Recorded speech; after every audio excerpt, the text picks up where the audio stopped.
बिस्मिल्लाहिर्रहमानिर्रहीम। प्यारे दोस्तों, आज की वीडियो में हम आपको अल्फाज की ताकत के मुतल्लिक़ बताएंगे।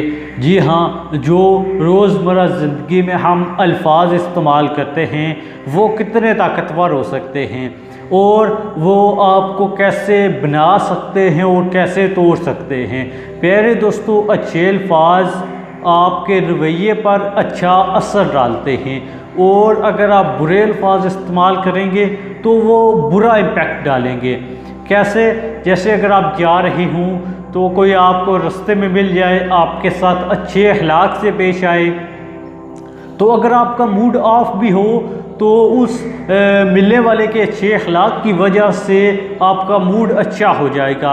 आप दोबारा से ज़िंदगी की खुशहाली की तरफ लौट आएंगे। लेकिन उसी रास्ते में अगर एक आपको ऐसा शख्स मिल जाए जो आपको बुरे तरीके से पेश आए, आपके साथ बदतमीज़ी और गालिब गलोच का रवैया अख्तियार करे, तो आप उसी वक्त गुस्से से लाल पीले होकर उसकी तरफ दौड़ेंगे और उसे मारना चाहेंगे।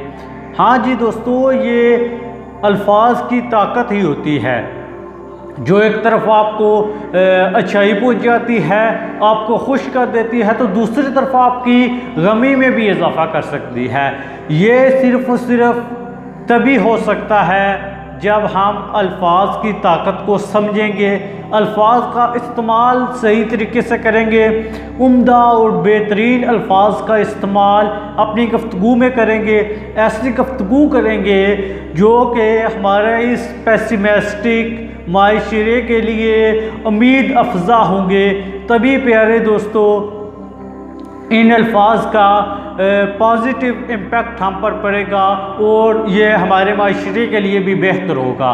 बहुत सारी मिसालें पेश की जा सकती हैं। जैसे कहा जाता है कि एक शख्स बीमार हो गया जो कि बादशाही ख़ानदान से ताल्लुक़ रखता था। उसके इलाज के लिए बहुत ज़्यादा डॉक्टर्स हजरात आए और उसका इलाज किया, लेकिन वो नाकाम हो गए। इसी दौरान ये बात मशहूर थी कि एक ऐसे साहिब हैं जो अल्फाज से लोगों का इलाज करते हैं, उन्हें अल्फाज की ताकत का पता है। एक दिन बादशाह सलामत ने उन्हें तलब कर लिया, तो बादशाह सलामत जब उसे अपने दरबार में बुलाता है तो वो शख्स जो अल्फाज से इलाज करता है उस मरीज़ के पास जाता है, उससे कहता है कि इंशाअल्लाह तू बहुत जल्द ठीक हो जाएगा।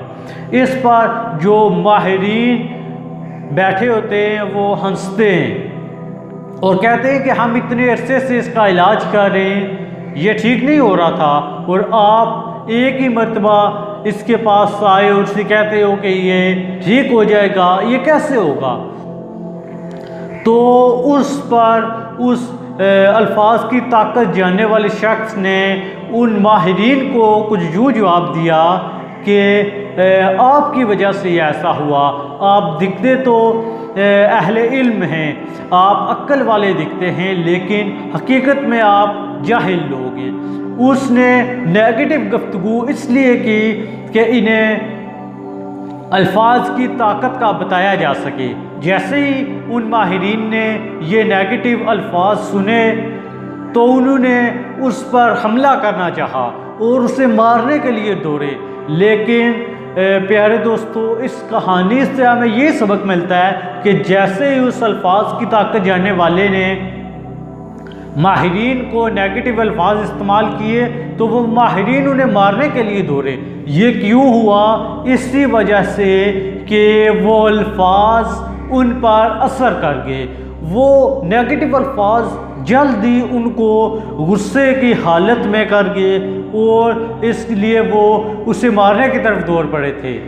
प्यारे दोस्तों, ऐसा ही होता है हमारे भी माशरे में। जब हमें कोई बुरे अल्फाज से पुकारता है तो हम गुस्से में लाल पीले हो जाते हैं, उसे मारने के लिए दौड़ते हैं। तो प्यारे दोस्तों, आपने इस मिसाल से भी कुछ सबक सीख लिया होगा कि अच्छे अल्फाज जहाँ पर असर रखते हैं, वहीं पर बुरे अल्फाज भी एक ख़ास असर रखते हैं, जैसा कि इस मिसाल से आपको वाज़ेह हो गया। तो प्यारे दोस्तों, हमें अपने इस माशरे के लिए, अपनी ज़िंदगी के लिए ऐसे अल्फाज का चुनाव करना चाहिए जो पॉजिटिव हों उम्मीद अफजा हूँ, जिससे दूसरे लोगों को हिम्मत और हौसला मिले और उसे ज़िंदगी में आगे बढ़ने के लिए एक नई उम्मीद और लगन मिले, एक नया रास्ता मिले, जिसमें वो अपने अल्फाज की ताकत को समझ सके। तो प्यारे दोस्तों, अल्लाह ताला से दुआ है कि हमें अल्लाह ताला इन चीज़ों को समझने की तौफीक अता फरमाए। आपसे इजाज़त चाहते हैं, इंशाअल्लाह अगली वीडियो में आपसे मुलाकात होगी।